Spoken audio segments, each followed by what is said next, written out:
The Samsung Galaxy Z Fold 7 is the closest thing to a tech inflection point we have at the moment. It is by far the best large screen foldable ever made, super thin, super light, exquisitely made, undeniably powerful and full of AI smarts, and goes straight to the top of our list of the best foldable phones you can buy. It's Samsung's first foldable to almost entirely not under-deliver on cameras, featuring the line's first ever 200 megapixel camera. It feels like more than progress, it's a folding phone revelation. I like it so much that I find myself frantically searching for weaknesses. I probe each part looking for a place where Samsung may have miscalculated, and with very few exceptions, I can't find any weaknesses. If I had to pinpoint where Samsung trips up, it would be in two areas: the removal of the digitizing layer, which leaves the Galaxy Z Fold 7 unable to work with the S Pen, and the price, which now flirts with $2000 in the US. That's a lot to spend for any phone, though in fairness, this really is like two devices in one, a flagship phone and 8-inch tablet, and so you might be able to justify the outlay. The Galaxy Z Fold 7 starts at $2000 which is $100 more than the previous model in the US. There is no price hike for buyers in the UK.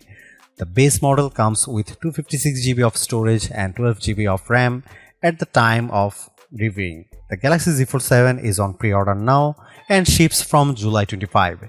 It's available in blue shadow, silver shadow and jet black, plus a Samsung Online exclusive mint. Those prices make the Galaxy Z Fold 7 one of the most expensive foldables you can buy.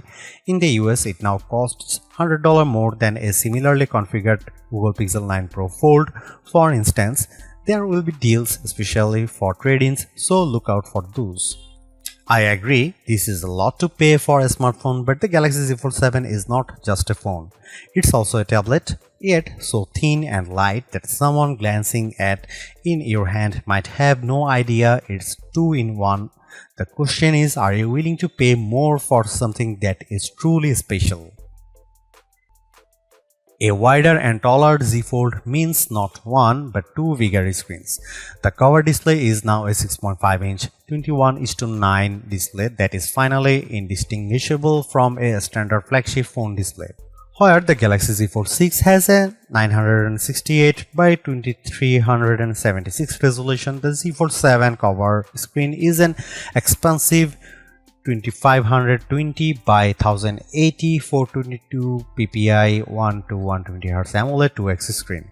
It has a punch hole for the 10 megapixel selfie camera, but it does not feature an under the screen fingerprint reader that's integrated with the power button. It's a lovely, bright screen that's now wide enough to more easily accommodate a more usable virtual keyboard and fully serviceable when you don't want to unfold and use the main display. Like the cover display, the main display is larger this year. It's now an 8-inch display from the Galaxy Z Fold 6's 7.6 inches. It's also got more pixels, jumping from 2160 by 1856 to 2184 by 1968. It's still QXGA+ and supports the dynamic 1 to 120Hz refresh rate. While the display size now matches Apple's iPad mini, the 6th generation's mini's 8-inch screen has an aspect ratio of 3:2, while the Galaxy Z Fold 7 is now 5:6. This makes the Fold 7 more of a square as compared to the iPad's slightly rectangular display.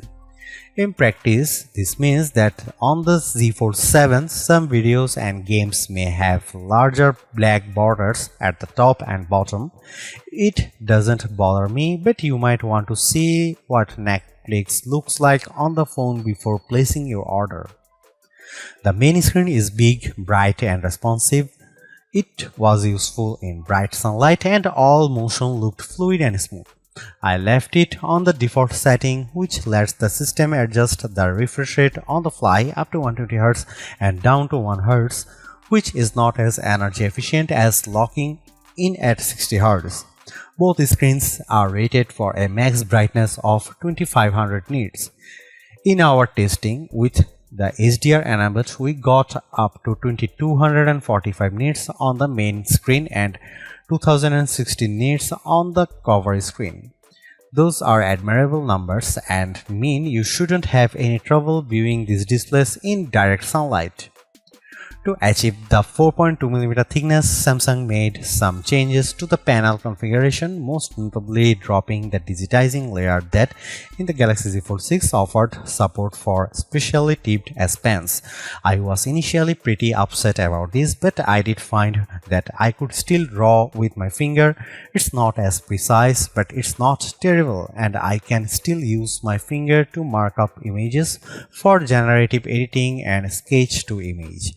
My doodles for the latter are not as good as those drawn with the S Pen, but the screen had no trouble interpreting my rough sketch and transforming it into a very realistic mouse. I can report though that while the S Pen or any digitizing stylus will not work, a classic dumb capacitive complement stylus, one you can buy for $6 on Amazon, does work with the display. It won't record pressure or angle, but it makes it a lot easier to draw. The other thing you might notice on the new Galaxy Z Fold 7 display is the noticeably larger camera punch hole. It's not only bigger in order to accommodate a better 10 megapixel camera. It was just 4 megapixel on the Fold 6. The hole is also no longer covered with pixels, so it remains visible at all times. It's positioned a tiny bit more centrally along the top edge than the punch hole on the Google Pixel 9 Pro Fold's flexible display, on which the equally large hole is positioned towards the far right corner and is maybe a bit more out of sight.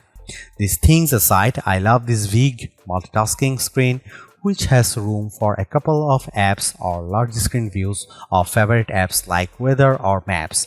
It's also a nice canvas for Gemini Live, which makes the most of the larger space. I also enjoyed drawing on it, streaming shows on Netflix and playing action games.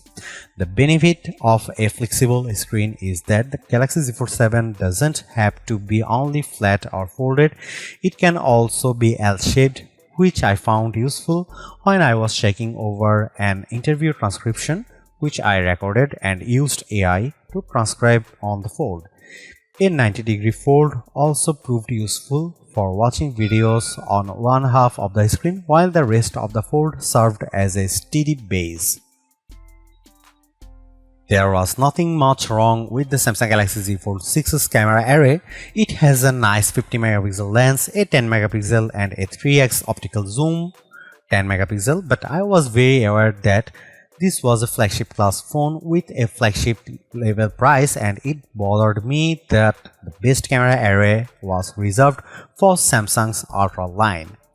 That is no longer the case. The Samsung Galaxy Z Fold 7 has a new camera system with two notable upgrades and one disappointment.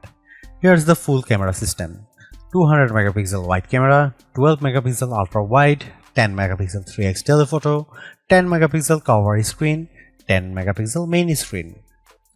The big news here is the new 200 megapixel sensor that, while similar to what's found in the Samsung Galaxy S25 Ultra, has been re-engineered to fit into the Galaxy Z Fold 7's super slim frame. Like most high megapixel smartphone cameras, this one defaults to a 12 megapixel shot, combining the information from multiple pixels for better clarity, contrast and colors. It does a nice job, but there is a very good reason to shoot at the full 200 megapixel. Doing so lets you crop into almost any picture detail without losing clarity. Here you can see some camera samples of the Samsung Galaxy Z Fold 7.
The Samsung Galaxy Z Fold 7 is so thin and light that combined with its larger cover screen, you could easily mistake it for a standard flagship. There is a larger 8-inch display inside, and all this plus the new camera system, the main camera finally gets a 200 megapixel sensor, make this the most desirable Z Fold yet. It's a shame too that it also the most expensive fold to date for some, and that ultimately may hold it back.